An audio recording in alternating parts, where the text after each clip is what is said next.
Thank you for joining Book Chats sponsored by HerdCon today.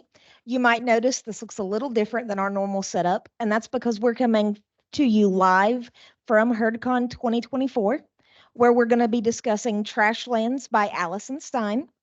And I would like to just note before we get started that the opinions expressed in this podcast are solely those of the participants and do not reflect the opinions and beliefs of Marshall University Libraries, the Department of English, the College of Liberal Arts, or HerdCon. Dr. Lumpkin, would you like to get us started with an introduction? Yes, I'd like to just do a brief introduction for the author whose work we're reading today. We'll be discussing today, Alison Stine. And I have to admit, she has a very long resume of awards and recognition. So what I'm giving you is a very summed up thing. So Alison Stine grew up in rural Ohio. She's the author of the poetry collections Ohio Violence, which won the Vassar Miller Prize, and Wait, which won the Brittingham Prize. Her novel, Road Out of Winter, won the 2021 Philip K. Dick Award, and Trashlands was a finalist for the Ohioan Book Award. Her latest novel, Dust, is due out this year. She has been a staff culture writer for Salon and is currently a staff writer at Nonprofit Quarterly. And we'll be talking about her book, Trashlands, today.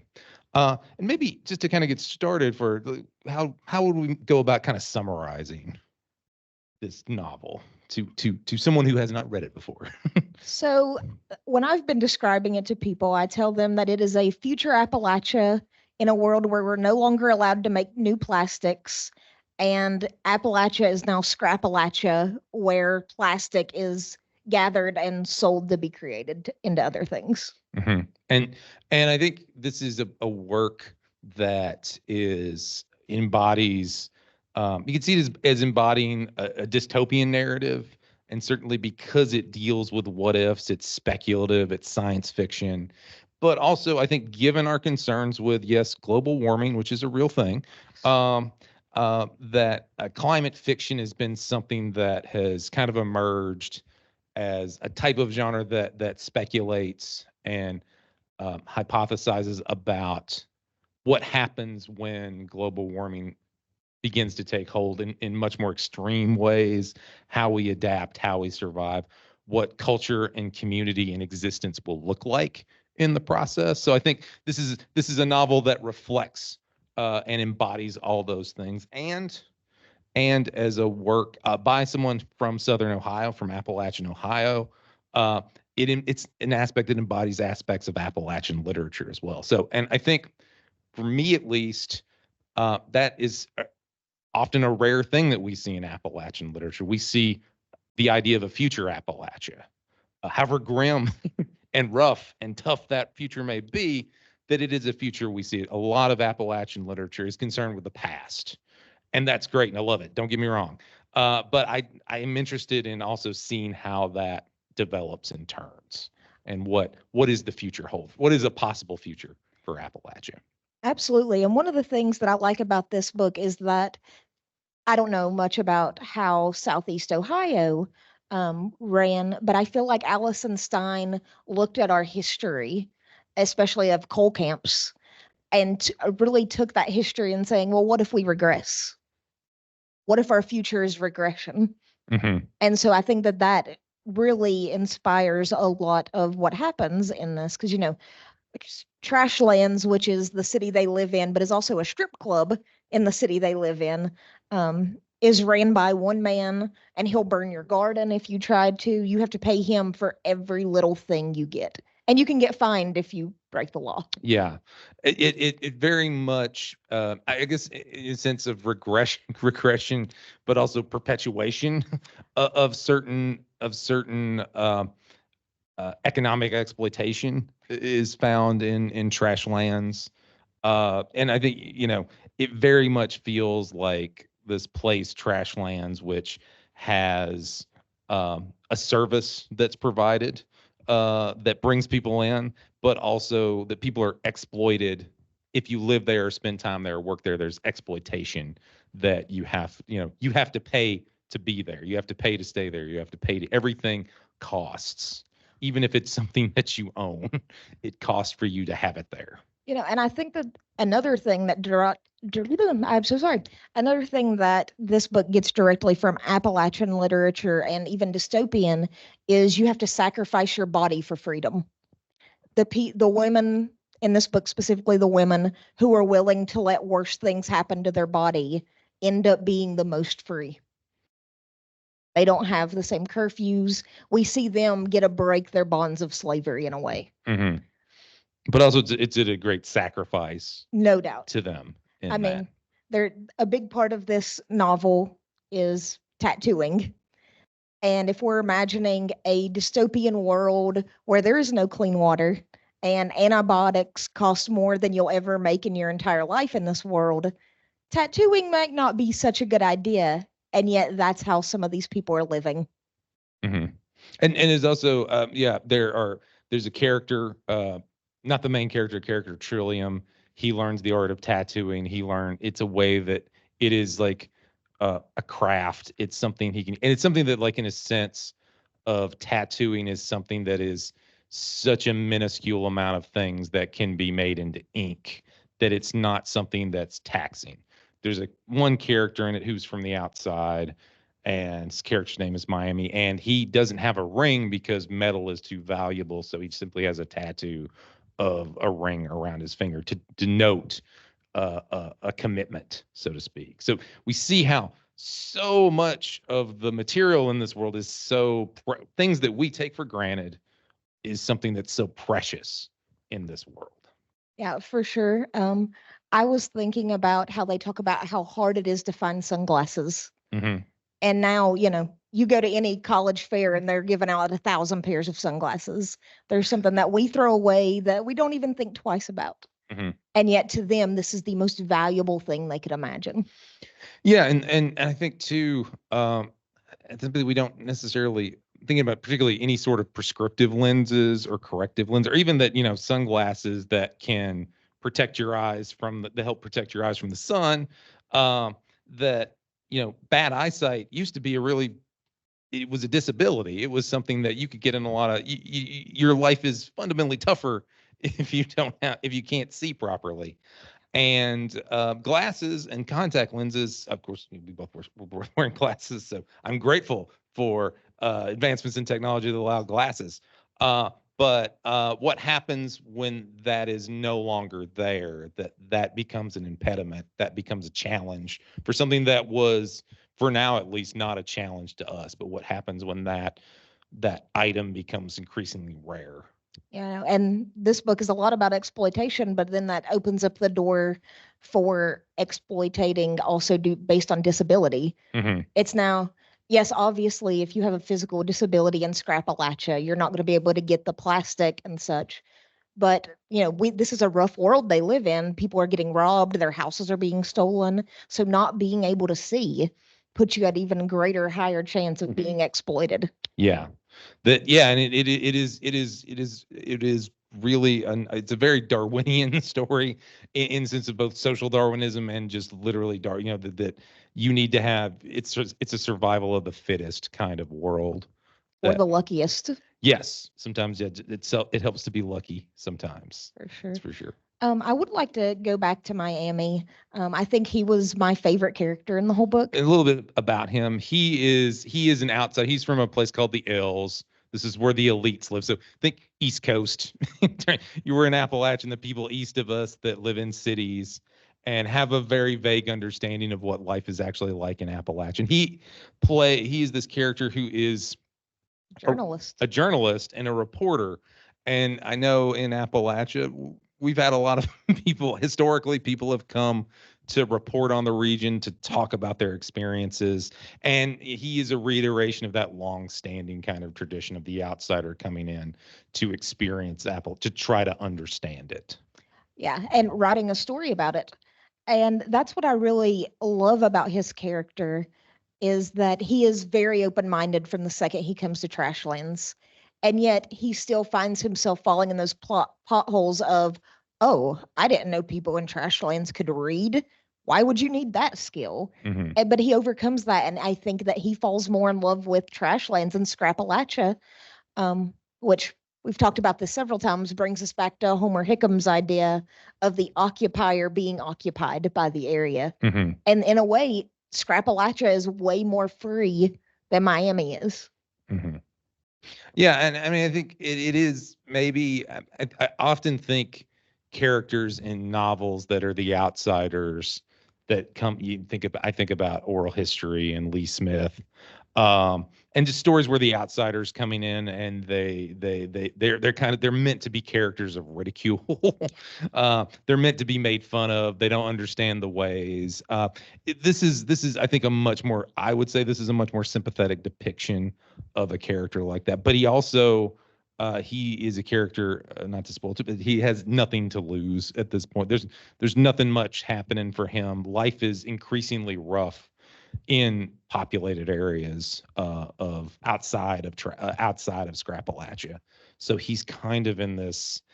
He's looking for something new in his life, and he seems very open to the world and the community that he comes into in Trashlands. For sure. And, I think that it says something that even though in the city he has medical care, which they do not in Scrappalachia, which is a great point to bring up about our current day Appalachia, but that those comforts, slight air conditioner, having electricity in the city, aren't worth it to him. He wants to be in Scrappalachia. And I love showing that pull of Appalachia because I feel like people from the area don't understand. If you're gay, why don't you just leave? No. This is our land. Mm-hmm. This is where we belong. Why should we leave? Mm-hmm. And I really like that Miami almost shows that. Like, yeah, it's not a great place to be, but it's our place to be. Mm-hmm. Yeah, and there is. I think in two, when you have, I think this often has something to do with kind of ways of thinking about what's going to happen after the oil runs out and all the cheap fuel, and that idea of environmentally you need to like stay in one place and make the best of it that you can, because you won't have the money, you won't have the resources to move around, you won't have the you won't have the time for the private jet, you won't be able to afford a private jet because there will be no private jets. There'll be no oil to make private jets go. Yeah. And so it is this kind of like making the best of where you can, or going where the work is, and kind of keeping to your little part of the world to do what you can to kind of make it better. And having the ability to escape becomes a big issue in this. Whether the characters want to escape or choose to escape is a different thing, but that ability to move if you need to. And I think it comes from the floods, Mm-hmm. which is it happens before the book begins, which from my understanding, was basically the ocean rising at a rapid rate. So that's one interesting thing about this book, is that if you notice a lot of the names while you're reading, they are either coastal areas that people are named after or natural things such as coral. And my theory is that they're all named after things that no longer exist in this world period. There's no Shanghai, there's no Miami, there's no mangroves, there's no coral left. We've destroyed it. And so naming their children this was a way of holding on to their past. Mm-hmm. I think too, there's the power of language, and the loss of things in the world parallels the loss of language. This novel reminded me a good deal of another novel that's set in, I think is set in Appalachia. Cormac McCarthy's The Road, and I find interesting parallels between these two works. And in that, it's basically a scorched earth. Everything is gray and dusty, and this boy and this father are struggling their way through it. And there's a sadness in it that there's these moments where this could be the last soda that ever exists, or this could be the last apple that ever exists. And how do you, when you lose that, does the word for it fall away? And there's, I think that to me, that's one of the most poignant things about Trashlands, is that sense of things leaving this world, that the world, we lose the language for it. We lose the thing, and there's this sense of loss. I mean, again, keep in mind, English language like 500,000 words or something like that. And so what happened? Well, it's always growing. It's always growing like the universe. But what happens when those things contract and we lose those things? And I think too, the power of living memory. There's a character, Mr. Fall. He's like carrying the flame in a lot of ways, wants people to remember things because he seems to be the oldest character of like 60. So that gives you an idea of like how not, this is the oldest living memory and how so much would die once he passes. And that loss of that and trying to keep that up in some way that and I think what's interesting, and I don't mean to ramble here, that in every we're all born into this world, and we're born in the middle of it, and so there's all these things we don't know, and it's the generations before us that want us to know about these things and the things that are important.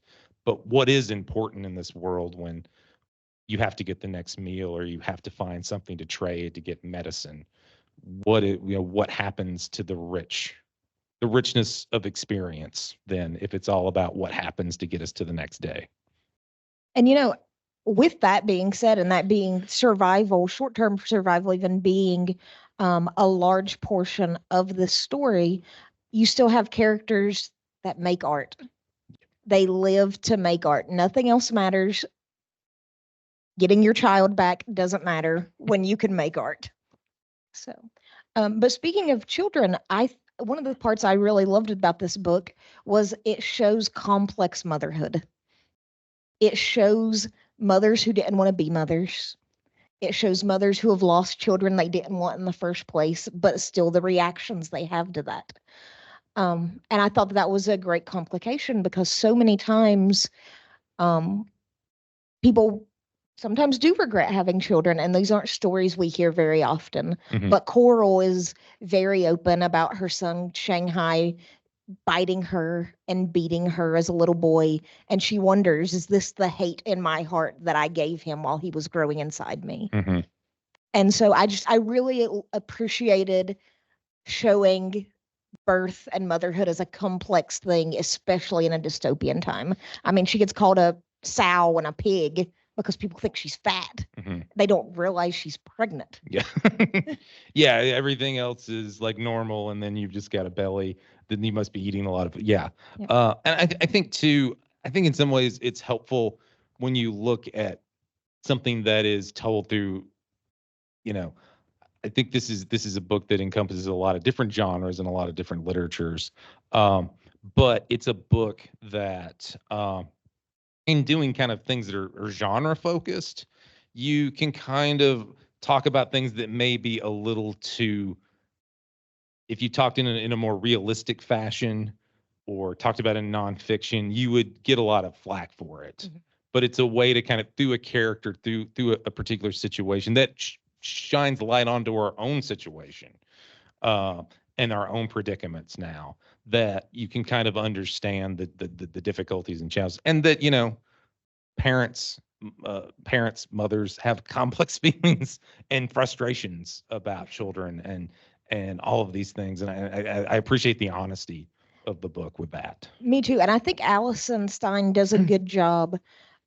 She doesn't reveal this about Coral until the middle end. So she's already built who Coral is to you. She has already made you feel compassion. You already have feelings about this character, so that when she drops this bomb that she hated being pregnant and she kind of felt relief when her kid was gone and this and that, it doesn't really change much about how you, at least it didn't change much about how I felt. I was like, wow, how refreshing to see someone act like parenthood isn't all rainbows and butterflies. Yeah, yeah. Because even if you love being a parent, it's not all rainbows and butterflies. Mm-hmm. Yeah. Yeah, and I think, especially if you're some sort of post-apocalyptic situation, it's definitely not. And the way, the ways in which the book talks about, because everyone is thinking so short term about things, that and yeah, go ahead. No, you're okay. Sorry. So one thing, and I think we touched on this briefly, is that I was expecting a climate change novel not to have snow. And if you know me, I am a snow lover. I was so sad to think that we wouldn't get any snow in this novel. So when we did, it brought in like a whole host of other issues that I wouldn't even think about. Like if you're finding plastic in the river, what happens if the river's frozen? Mm-hmm. How do you make a meal? If you can't find berries out in the wild, how do you get by? Yeah.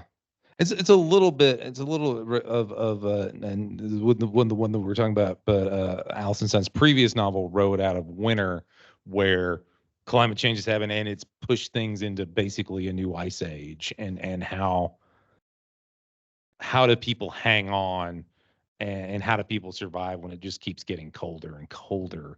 But yeah, in this particular world, it's, particularly the clothing that people wear is so worn and used and thread thin that it's nothing that's really suited for the winter. And you can see the struggle that the characters have, they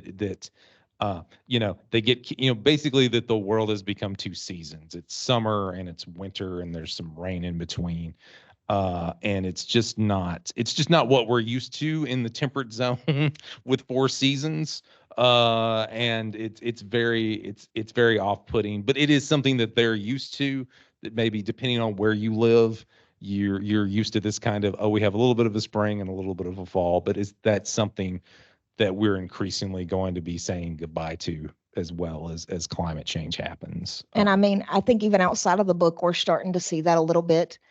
It was my dream when I was little to have 80-degree weather while I was trick-or-treating. Mhm.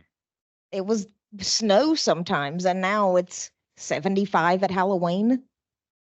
Wow, so I feel like this is something that we're already seeing in our time period, is a breakdown of those Mhm. seasons. Yeah, and the extremes of, as something as climate science, the extremes of weather, of like when you have a storm or when you have a snow event, it's going to be so much worse than what it had been, at least since we had records, where we kept records of this. So yeah, this is something that's more destructive. Earlier, you mentioned how we lose words for things, and I will say that was one of my favorite parts of reading this book, was trying to figure out what a character was describing before it was told to me. I loved going, okay, so if I've never heard of this thing, what is this? And I just thought it was like a little game to play while you were reading Yeah. the book. So I enjoyed that part of the language in it. Yeah. I mean, it's a little, I think too, I think very wisely, Alison says, excellent writer, and thinks about these. I assume she thinks about these things, and that, that these details, and you kind of learn, you kind of get, as you read it, you kind of get into the mindset of these characters. For this particular novel, everything's told in kind of multi-chapter third person, so you're seeing things from a character's point of view, but it's not necessarily in their voice, so there's a little distance there, but you get a strong sense of their thought process and how they think, and I think that helps. Characters you like, characters you don't like, but you understand their thinking and their process and why they do what they do, whether, even if you don't agree with what they're doing, or if they're really awful people.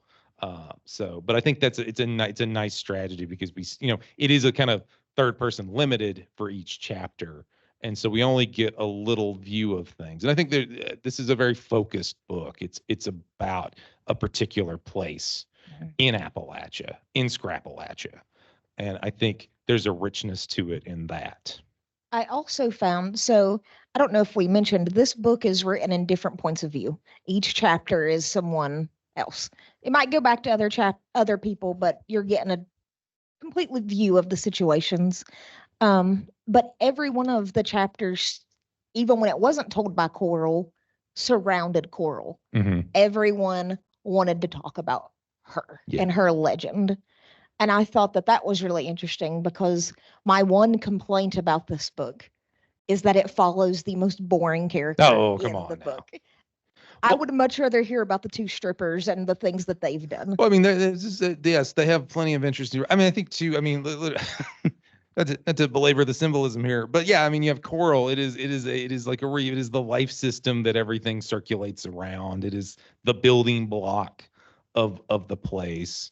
I mean, I think there is also, I think, a very kind of meta artistic art aspect of it, that she's someone who creates, and she's someone that in a lot of ways she's just working her butt off all the time, and she's exhausted, but then she finds little moments to do things that are just for herself, however ephemeral, however temporary. Those she puts about in the woods somewhere, however ephemeral, however temporary it is, to have that kind of moment. And just as someone who we try to create, I can't help but not like her for that reason.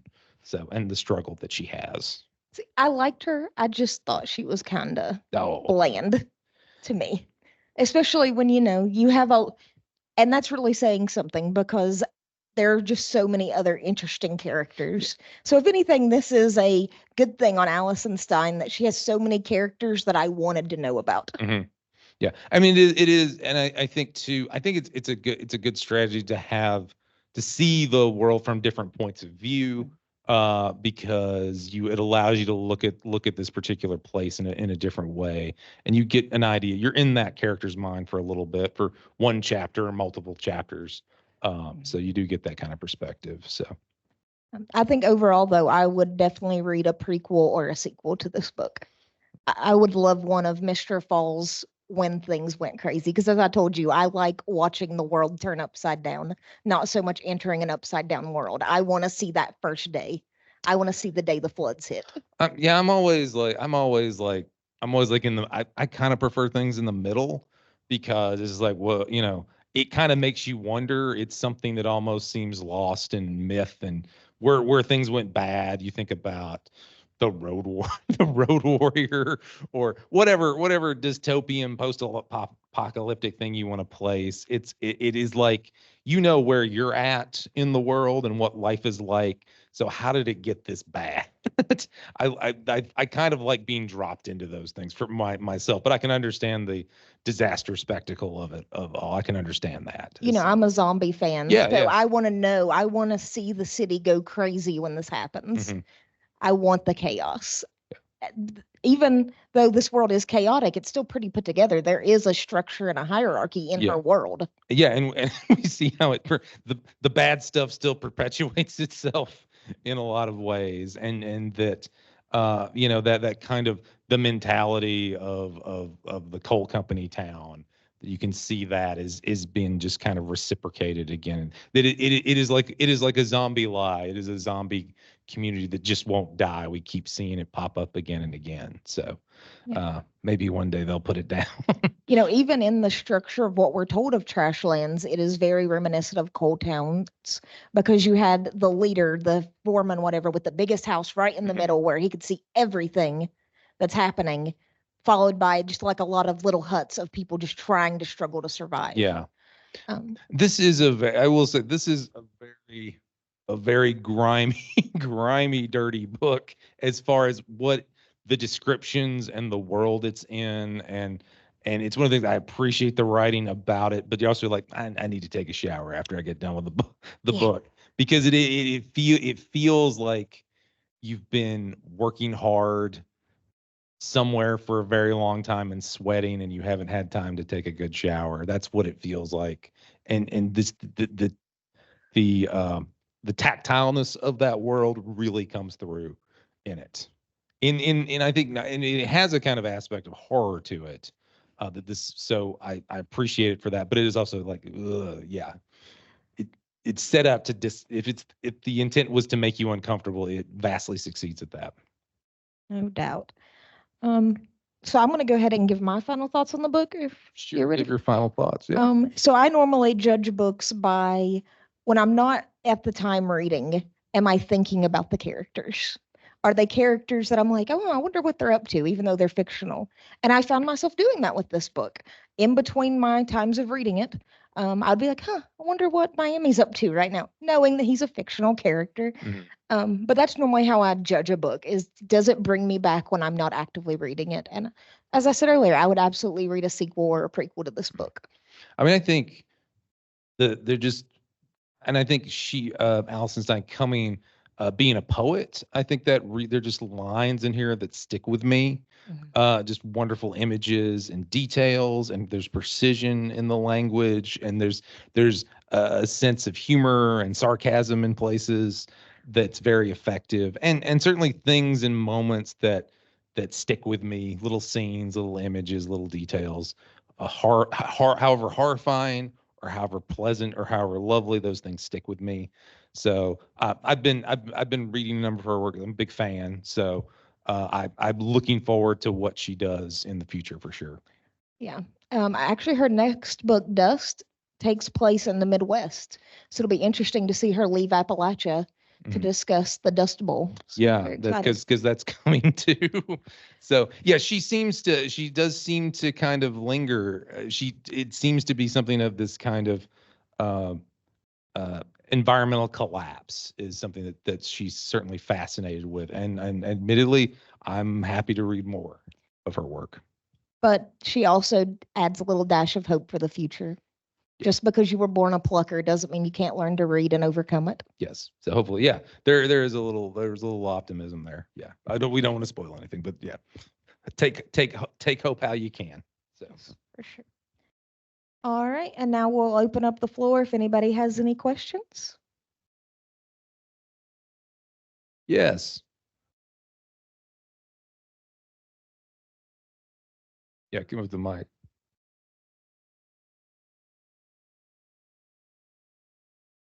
Don't be shy. So I guess my question is sort of a two-part kind of thing. But first, do you think that the book is the target audience would specifically be Appalachians, in terms of this narrative of climate change? I think Appalachians will appreciate it in a way that other people won't. But I think that anybody could read this book, especially if they're outside of Appalachia, but interested in Appalachia. It really shows the complexity here. So that's nice. I think too that, and I think something that's important in whatever we want to constitute as climate fiction, I think it's important for authors from all different places, in different nations and in different languages, write about works that speculate on how are we going to deal with that? What are the possible outcomes in a world for that? So in the larger sense, there's that relatability of we're going to have to deal with climate change, and then seeing how the particulars can manifest for individual communities, individual regions, and things like that. Is that helpful? Does that help answer the question? Okay, and how do you how do you think the book is relatable to modern day life in Appalachia? So a few aspects that I really enjoyed, and I only got to barely touch on, was that there's a lot of talk in the novel about not having access to medicine and doctors. And, that's something that we still really see. Here in Huntington, we're very lucky to have 3 hospitals very close, but a lot of places you have to drive almost an hour to get to a reputable hospital. So I really enjoyed that. And I think that struggle for health will be something that modern day Appalachians can look at. But also there's a discussion of clean water, with the chemical spills, New Palestine, the issue in Charleston about a decade ago. I think our struggle for clean water is really something that's understated in a lot of Appalachian literature that this book hits on. I think it also, in echoing back ideas about the history of Appalachia, is that it is a region of scarcity and also plenty. That in this world there's all this plastic that is being used mainly to melt things down to rebuild other places, and it's literally a resource going out of Scrappalachia, and so you have this gosh darn history repeats itself kind of thing, and I feel like it will take that some form in some way that no matter what, there'll be something for someone to extract from Appalachia. So even if it's just the people. Yeah, the people, particularly the people, are always a resource to extract, but the garbage and the plastic and things that we take for granted, things that, the one little passage in it is like, oh, there was a water bottle that someone used once and threw away, and it seems, and it's still there, but that person, that world that they lived in is gone, but yet that plastic lives on and something to use for the people in the story.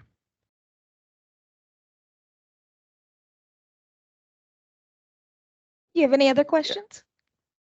So what is the time period in this book? So they mention 2020 You remember 2020 as before times. And I think that we are about 40 years after that. So I think that we are in the late 2060s, 2070s in this book, because there's a whole generation of adults who didn't know the world we live in now. Does it kind of break, does it have like a kind of breakdown of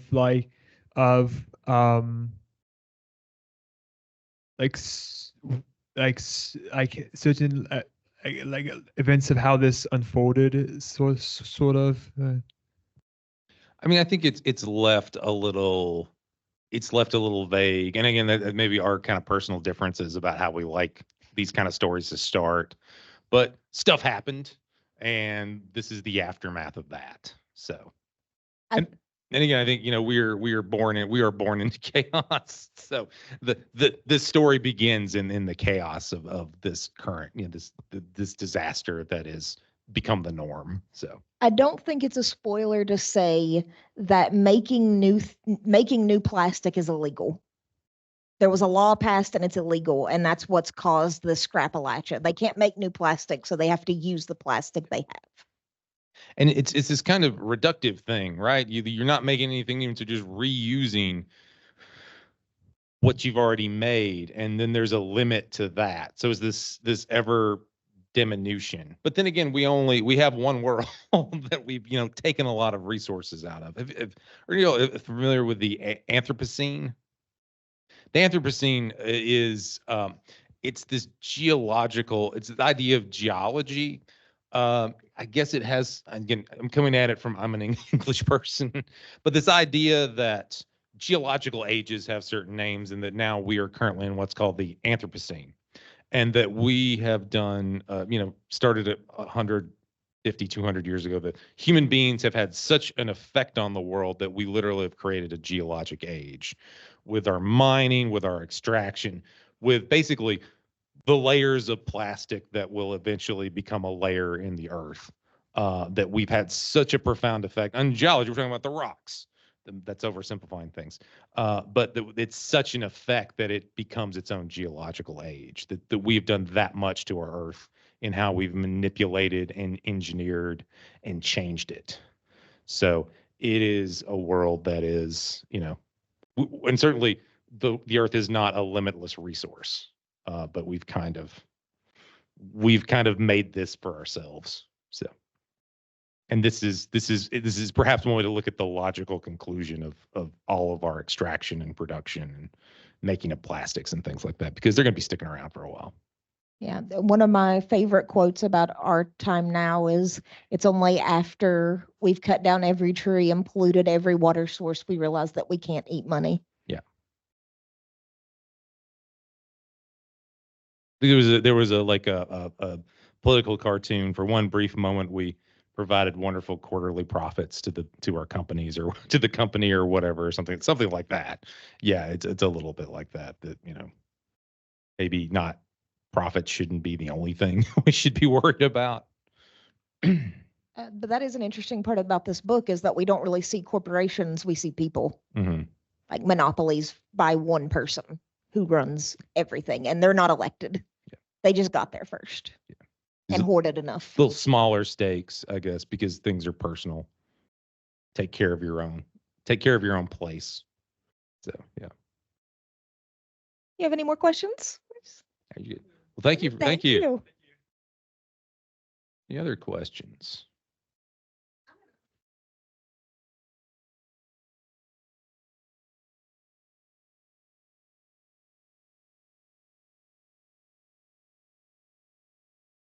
Yeah, I've read Road Out of Winter, and that's more of that one feels like, I don't spoil much, but it's a story that stuff has started to it's a bit more of stuff has slowly started to happen, and that the world is slowly getting colder every year. And it's a character named Winona Dent. I can't ever pronounce the name. But she is someone who is not really well suited to leaving. She's very connected to the land. She grows. She has to grow marijuana. She's good at growing things, and but what happens when you have to unroot her, and she has to go someplace else and has to get away from that, and trying to find her mother and all these things. So, and then there's also the problems of the things that are on the road as she travels. And she's someone who's very connected to community. So she's always taking on these stragglers and things like that. So I don't know which one is my favorite of these first two. I both enjoy them very much. I started out with Road Out of Winter, and then read Trashlands. Either one, you could start either one and be worth, but I definitely think both of them are worth a read. Yeah. I will add Road Out of Winter to my next winter list when I'm looking for something snowy to read. Yeah, it's good. It's good and snowy and good and it's good and icy. So that's yes. Sometimes I cry when we're supposed to get snow when we don't. So yeah. It's nice until it freezes, and then we get snow days though. Yeah, that's true. So well, all right. I guess we had a giveaway. So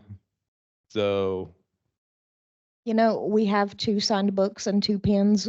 We have 2 people here. Yes. So let's give it to those folks. Yep. 1 book and 1 pen each. Yeah. That works We'll for me. We'll let y'all pick. So sorry for everyone that be watching this on the stream or watches it. You can't have a book. I'm sorry. But do look to acquire these books at your local bookstore or at your local library. And I would like to thank Alison Stine for actually sending us signed copies and pens to give away. Yes, thank her very much for that. It's very kind of her. So, or anything else that we need to cover? No, I don't think so. Just looking forward to our next episode. Yes, the next episode. We'll continue our discussion of works that are Appalachian literature in the coming months. So take care and be well, everyone.